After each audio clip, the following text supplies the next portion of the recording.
சரியான பாதை. ஒரு அடர்ந்த காடு. அந்த காட்டில் ஒரு முயல் வசித்து வந்தது. அது எப்பொழுதும் பயந்து கொண்டே அதன் வாழ்க்கையை நகர்த்தியது. எந்த பாதையில் செல்வது, என்ன செய்வது, எப்படி நம் வாழ்வை கழிப்பது, எங்கு செல்வது என்று குழப்பமாக இருக்கும். அது தான் குழம்பியது மட்டுமல்லாமல் தன்னை சார்ந்தவர்களையும் குழப்பிக் கொண்டு இருந்தது. ஒரு நாள் அது மிகுந்த குழப்பத்தில் இருந்த பொழுது, வானத்தில் இருந்து ஒரு பறவை பறந்து வந்து அதன் அருகில் அமர்ந்தது. இந்த முயலை பார்த்து சிரித்தது. முயலும் சிறிது புன்னகை சிந்தி, அப்பொழுது முயலுக்கு ஒரு எண்ணம் ஓங்கியது. இது மட்டும் எப்படி இவ்வளவு கரெக்டாக பறக்கிறது?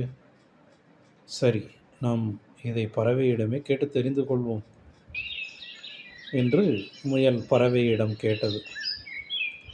நீ எப்பொழுதும் சரியான வழியை எப்படி தேர்வு செய்கிறாய்? பறவை சிரித்தது. சிரித்துக்கொண்டே கூறியது, நான் வழியை தேர்வு செய்வது கிடையாது. என்னோட மனநிலை சரியாக இருக்கிறது.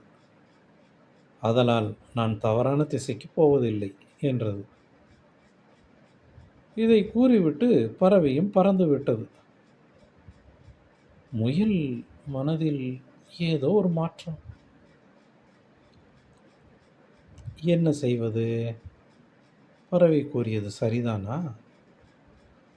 சரி, நாமளும் ஒரு தெளிந்த மனநிலையோடு இருக்கலாம் என்று அன்றிலிருந்து மனநிலையை சீர் செய்து கொண்டது. நாளாக நாளாக முயலுக்கு இருந்த பிரச்சனைகள் அனைத்தும் தீர்ந்து அதற்கு மெதுவாக தன்னம்பிக்கையும் நம்பிக்கையும் வந்தது.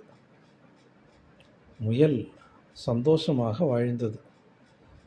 பறவை கூறிய அறிவுரை முயலின் வாழ்க்கையை மாற்றியது.